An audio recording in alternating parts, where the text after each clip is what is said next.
Firefighters and other public workers won an important victory last week in the fight for retirement security.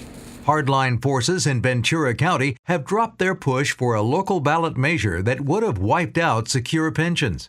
The decision came one day after a judge ruled the measure violated state retirement and election laws.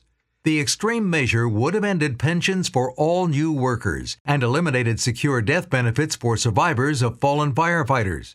Advocates backed by the Koch brothers and Texas billionaire John Arnold saw it as a template for ending pensions statewide.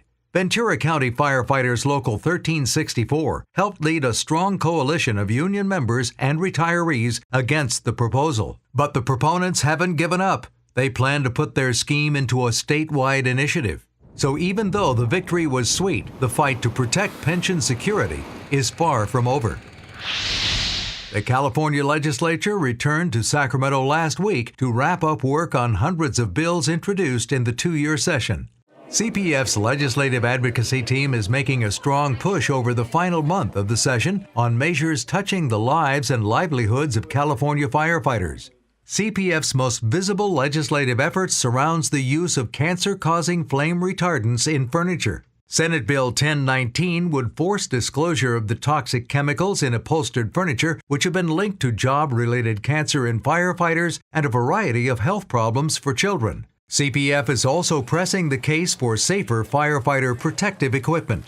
Assembly Bill 2146 would require the Cal OSHA Health Standards Board to review new PPE standards from the National Fire Protection Association. The Cal OSHA standards have not kept pace with changes in protective gear. In fact, Cal OSHA hasn't updated their standards still since the 1980s. So AB 2146 is a bill that's going to have OSHA look at existing standards like NFPA and compare the current standards that OSHA has with national consensus standards for protective gear. By doing that, we're hopefully going to be able to bring the Cal OSHA standards up to the 21st century.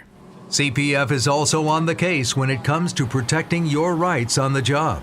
Senate Bill 388 would strengthen the spirit of the Firefighters' Bill of Rights to protect CPF members from deceptive management interrogation practices. We are finding in some jurisdictions that the employers are trying to get around the Firefighter Bill of Rights and the Police Officer Bill of Rights.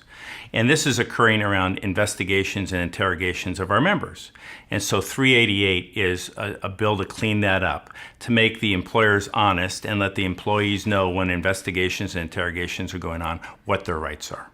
The firefighter agenda has already scored some major victories at the Capitol this year.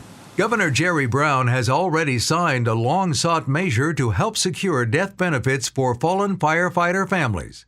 The governor also signed bills extending the firefighters' memorial tax checkoff and streamlining driver's license requirements for firefighter equipment training. You can keep up to date on the pro-firefighter agenda at the Capitol at the CPF website and by following us on Facebook and Twitter.